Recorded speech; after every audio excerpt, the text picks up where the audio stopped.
dernier moment, il y a une tentative encore du Parti populaire de changer la direction, de minimiser voilà, la transparence.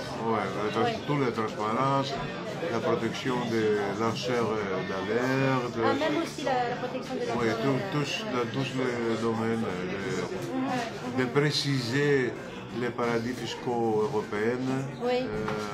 Tout ça, dans tous les domaines, alors on discute maintenant comment on peut à la fois résister à cette... parce qu'il y a une alliance avec les partis les libéraux. Il y a l'alliance et ils sont d'accord. Oui, ils sont d'accord. Et aussi avec comment traiter les médias et tout ça. Ça va.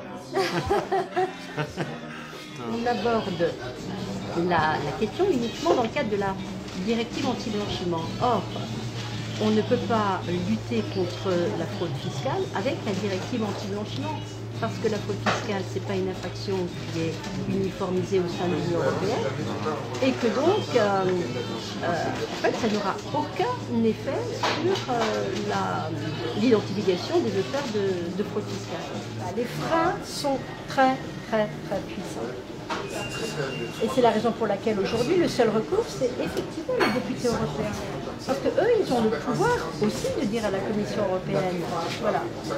Et moi ce que je propose c'est d'organiser une mobilisation citoyenne pour inciter évidemment les députés européens à le faire.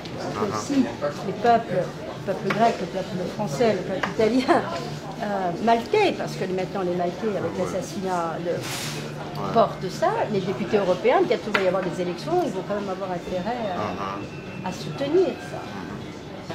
C'est la raison pour laquelle nous nous demandons à ce que le principe de transparence soit imposé dans le cadre d'un instrument juridique du droit des sociétés.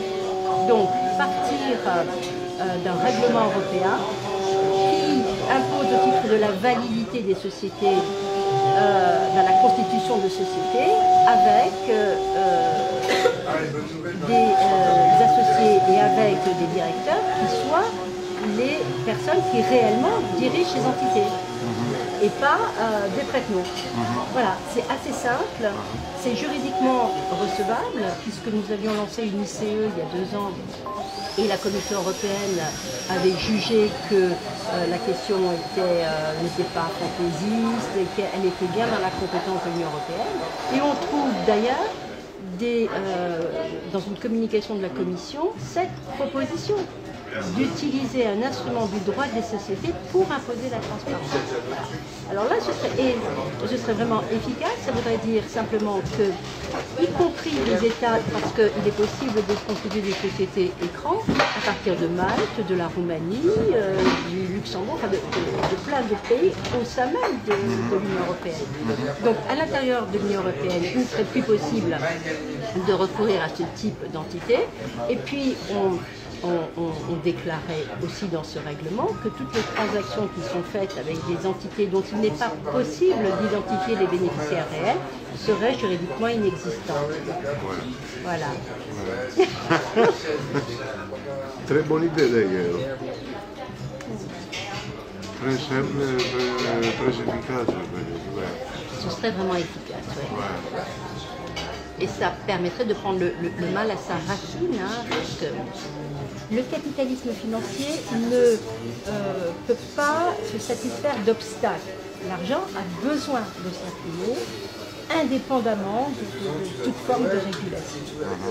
Donc on a d'un côté une société qui semble fondée sur le respect de valeurs dites universelles, la protection de l'être humain, l'interdiction de tous les trafics qui portent atteinte à son intégrité, avec un système qui organise la répression à l'échelle internationale. Donc ça nous donne une certaine idée de la société. Et tout ça n'est qu'un leurre lorsque l'argent issu de ces trafics peut continuer à nourrir une économie souterraine qui va infiltrer l'économie légale au moyen de la corruption. Et donc on arrive à une déconstruction de l'état du droit Et on va arriver dans un monde qui est absolument... Ouais. Donc, et comme le diable se niche dans les détails, pour le coup, il est dans les sociétés écrans. Voilà pourquoi il faut éradiquer les sociétés. Ouais. Ouais.